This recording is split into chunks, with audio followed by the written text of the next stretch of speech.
The real evil with which we have to contend is not the physical evil of famine, but the moral evil of the selfish, perverse, and turbulent character of the people. This is a video about Norway and butter. Back in 2011, the older folks among you might remember hearing about an incident on the news. Uprisings in Egypt, Libya, and Syria, the Fukushima nuclear meltdown in Japan, the death of Osama bin Laden, and, oh yeah, somehow the entire country of Norway managed to run completely out of butter.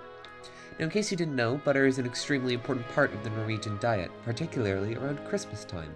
It's in every family's fridge, because people really need to bake their yearly Skolbrød, Fattigmann, and Berliner Kranser. So how did this horrible shortage come about? Well, because of a super heavy rainy season blocking the sun for most of the prime growing time, grass didn't appear as readily as it normally did, which meant hungrier cows, which meant a lot less milk. This meant a lot less butter supply, and at the same time demand skyrocketed because of a new diet full of fat and low in carbs was getting popular there, which made butter even more vital to the Scandinavian country. Alongside that, butter is an important ingredient in things such as Christmas cookies, and as it was December in one of the most Christmassy places on the planet, people naturally needed a lot of the gold stuff for baking. And when supplies run short, people tend to stock up with more than they need, like with toilet paper at the start of COVID-19. Overall, demand for butter increased by 30% during the Great Butter Famine. A combination of a major shortage and a butter-starved populace meant that by Christmas of 2011, one singular 9-ounce pack of butter could run you $50 a piece. Doing the math, that's anywhere between a roughly 5 times to 15 times increase in price, which would be like if a single egg suddenly cost $1. A major tariff on importing butter for the dairy industry made prices rise as well. Imported butter is normally twice the price of normal butter because the government taxed the sale of foreign butter. This is because in a cold country like Norway, where it's hard to raise cows, they wanted to protect their dairy farmers.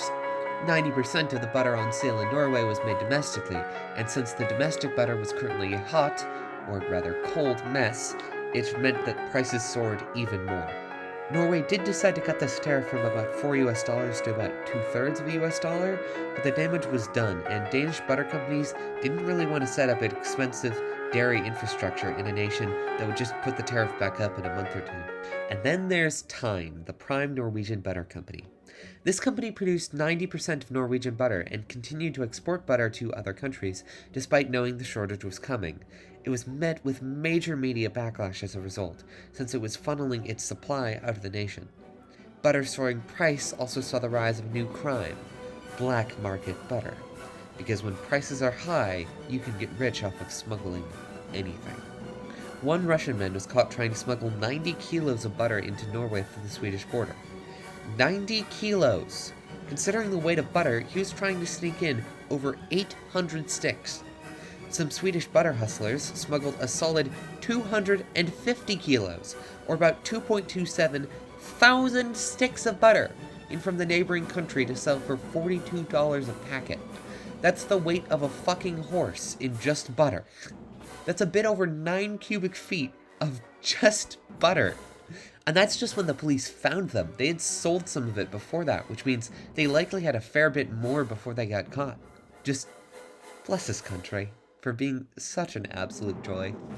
And those weren't the only butter-related hijinks during the Norwegian Christmas season. One Danish dairy dude decided to deliver dozens of boxes of butter to a crowd for free as a PR stunt.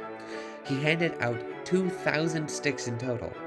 Many different schools across the nation auctioned butter off to raise money, selling it for up to 30 times the normal price. Ferries took butter to Norway from other countries and offered to sell it in duty-free shops. Swedes posted ads offering to provide the golden salvation to Norwegians at sometimes over $70 per packet. A Danish news organization issued an emergency appeal and collected 4,000 packs to distribute to butter-starved Norwegians. A tabloid supposedly said that Norway was gripped by smørpanikk because of the shortage. One Norwegian newspaper tried to attract customers by offering half a kilo of butter to all of its subscribers. This all sounds like a shitpost, but I promise you, it is not. This all actually happened back in the 2010s. It's insane. Overall, the Great Butter Scandal lasted just a few months, and since then the impact on Norway and the world has been pretty minimal. Norway lost some money, but the country is pretty damn rich to begin with, and it wasn't all that much. It was silly, but not a major human rights issue or an event that required a ton of intervention. But there's one important impact that it has made. It has fully cemented Norway as one of the most memeable places on Earth.